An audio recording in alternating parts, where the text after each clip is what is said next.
Tell me. So I'll tell you one of my interesting travel stories, and you guys will tell me yours. I was in Budapest with my friends, and we had like a wonderful day. Why And do I know this story already? I think I know let me tell you one story. No, go ahead. I'm and joking. and we had a party. Like we walked around, blah blah blah.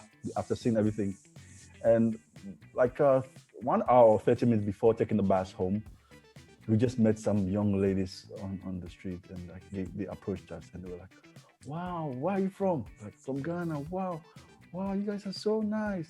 Can we go for a drink?" And my friends were like, "Oh, okay, let's go for a drink." You fell for the bait, Never bro. heard a beautiful white lady or two beautiful white ladies come to you. It doesn't happen often. And let's go for a drink. So we went with them. They took us to one bar. We went to the bar. As soon as we got there, they started playing Ghanaian music. The DJ started playing. Oh, Oh, they play in Ghanaian Budapest. music. They play Ghanaian music in Budapest. Wow! And the girl started shaking, moving. And look at me and my friends holding, dancing, like wow. Before we go home, this is like the highlight, We walk around Budapest and in the evening thinking about everything, and wow, two girls come dancing with them, and we ordered some drinks, and we ordered just like I ordered water, my friend ordered like brandy, and the other one ordered brandy, just a little, and just they ordered one beer, another beer, and the bill came. My God, almost more than $500. What? I look at the guy, Mr. Man, what did we drink? What did we drink? Bro, What did they we charge you drink? for the music, I guess. Hey! And we're like, before we didn't check the price. Menu. Wow. And the guy showed us $500 for another drinks. one. And then I went to the ATM, withdrew all my money, and I paid this guy. And the funny thing, I withdrew all my money, paid this guy, and our bus left. I had no money. It was winter. We had to be in Budapest. We didn't have money. Nah, bro. Nah, bro. Nah, bro. See what we're going to do. We had to go to Brno, and it was cold, so we had a 24-hour ticket, and we ended up being in the bus. So we stay in the bus from one end to the other, to the last stop. So we stay, we sleep, and when we get to the last stop, we get down, we take the next bus, and we called our Oh friend. my goodness. Called our friend to buy us a ticket and he told us the next ticket is going to come the next day, 5 a.m. So till 5 a.m., we were just doing that to stay in the bus to the next stop, Man. down to the next Yeah, stop. man. So that's my interesting travel story. Quite an interesting one. I had better luck, if I can put it that way. I was traveling with one of the guys, and then Air France delayed the flight, so they had to put us in like a hotel, and then they gave us like this free accommodation, free city tour, like that kind of thing. And then immediately we got out of the hotel where I put in to go have dinner.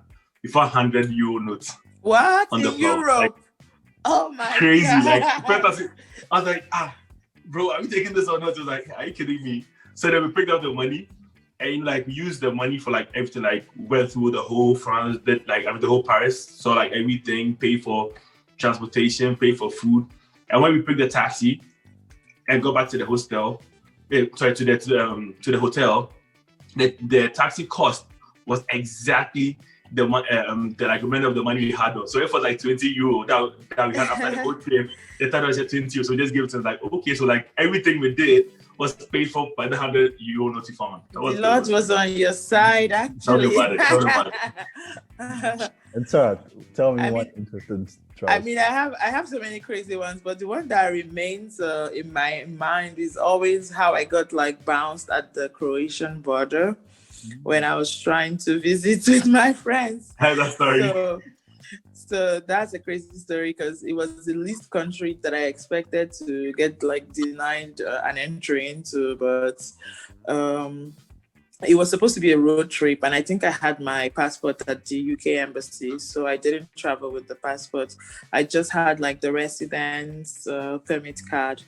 But when we got to the Croatian border between Slovenia and Croatia, we we were told that we actually need a passport to get into the country. And not just that, for not having your passport when you're at the border, you get fined 500 euros for moving without the passport. So it's like an offense that you're without your passport and you still cannot go in. And we had booked like everything, the Airbnb and everything.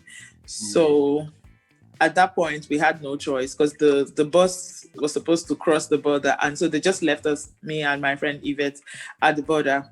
And they told us, okay, ciao, good luck, guys. And they left us with the immigration police. So these guys were really mean. And it was winter. It was really cold.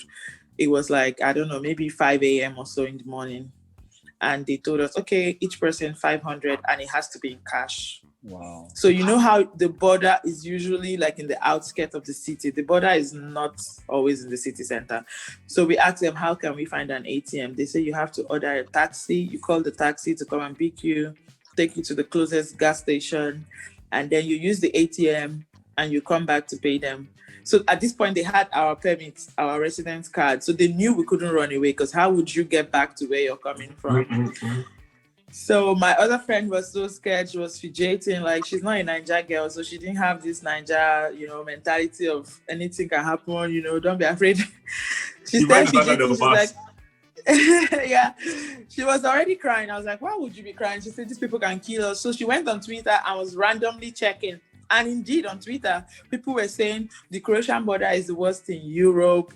They can just shoot you and throw you, blah, blah, blah, blah. They've broken people's crushes there, so many bad stories.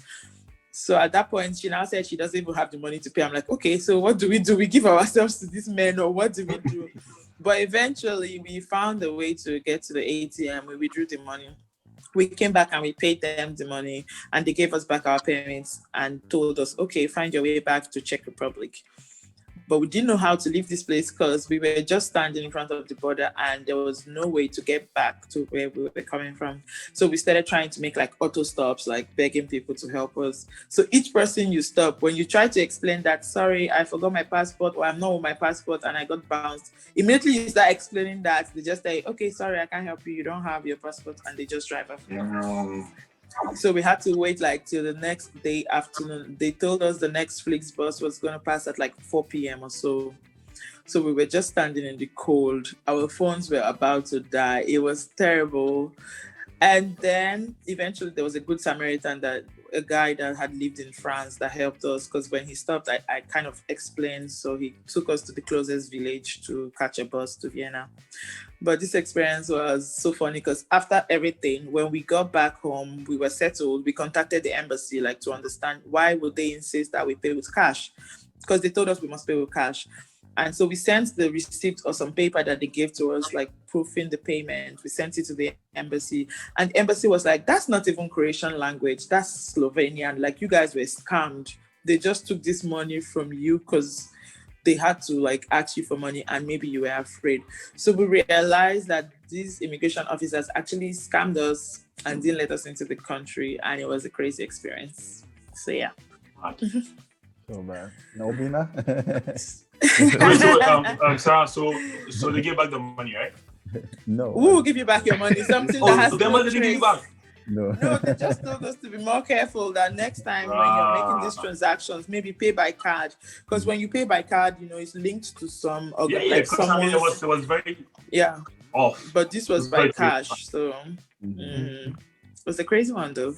But we learned from that. I mean, the funny thing is, we negotiated. That's where we even thought that it was a scam. Because we told them we didn't have 1,000 just to give to them. Because my friend said she didn't have 500. So I said, okay, can I pay my 500 on behalf of I and Yvette? And they accepted. So that's really tricky, because if it was really an offense, they wouldn't accept to take 250 per person. Exactly. So yeah. Exactly. Obina. Now that Sarah has told that story, I'm just reflecting on what it looks like to cross that border. Actually, there are two. there are two stops there. So if you survive the Slovenian one, you probably wouldn't survive the one on the Croatian side, Yeah. because there is this area called no man's land in between those countries. So it's kind of flashing through my head right now. Um, my crazy story, funny enough, actually is in my country, right? So as much as I have traveled, I haven't had super crazy stuff. Nothing close to what Sarah has experienced. I I think it was probably around 2013. I was going to Paris. Then I used to do all these film festivals and stuff like that. So I was going for the Lille International Black Film Festival with my friend. We had booked an Emirate flight and all of that. But if you know Nigeria, the immigration and the experience at the airport is definitely something to write home about. So first it started by anything for the boys, anything there, this and that, and then we, kind of tried our best to be calm and collected, and we did everything that was necessary. By the time we got to the last lady, she stopped because I was traveling with my friend Bogsy. Bogsy is a music artist, so he keeps dreadlocks and kind of looks like an artist, I would say. So from that point, the woman was like, "No, you guys look like you're going to smuggle drugs. So I will have to check you guys thoroughly." And I said, "Ma, but we already passed like three other people, and we can hear our names on the microphone, because the ladies from Emirates were already announcing, and we could hear them, like our voices, our names were all over the airport because they were like, 'We know you've passed this part of the airport. Can you just get on the plane?'" And we told the woman, "Listen, that's our name. These guys are going to close." It was the last flight out of Nigeria, and we had to connect from DXB, Dubai, to Paris. And the lady was like, "I don't care. I don't care what's going to happen to you. You're going to miss the flight." It's kind of crazy though. So we eventually ended up being searched more, and she was like, "No, we're going to take you to special rooms and insert stuff in your ass and check and make sure you didn't have drugs," even when we had already emptied all the things we had on our carry-on. So at that point, I heard the last announcement as it came off the speaker, and I told Bugsy, "Listen, this lady's not going to stop me from achieving what I want to achieve this year." So I told him, "Listen, we're going to move. If she's going to run after us, she should. And if she's going to shoot, then she should go ahead and shoot." So at that point, we had our stuff in the, like, the basket where you put your stuff, you're traveling, like the security stuff, because she brought one back. And we had to literally empty everything we had. My belt was off. I just had my pants, which I was holding on my hand. And luckily I had a big t-shirt, right? So what I did was that I just took the bucket, I emptied everything into my t-shirt, like how you fold your t-shirt inwards like this. And Yeah. I just did that, and immediately Bugsy saw me doing it. He did the same. He just grabbed the bucket, turned everything into himself, grabbed the shirt, and we kind of built a loop with the shirt. And when we ran towards the plane. Wow. So That was great. Yeah. So you see two guys running towards the plane with their pants almost dropping off. Are you crazy? In the airport, one of the biggest airports in the world, Dubai. Yeah.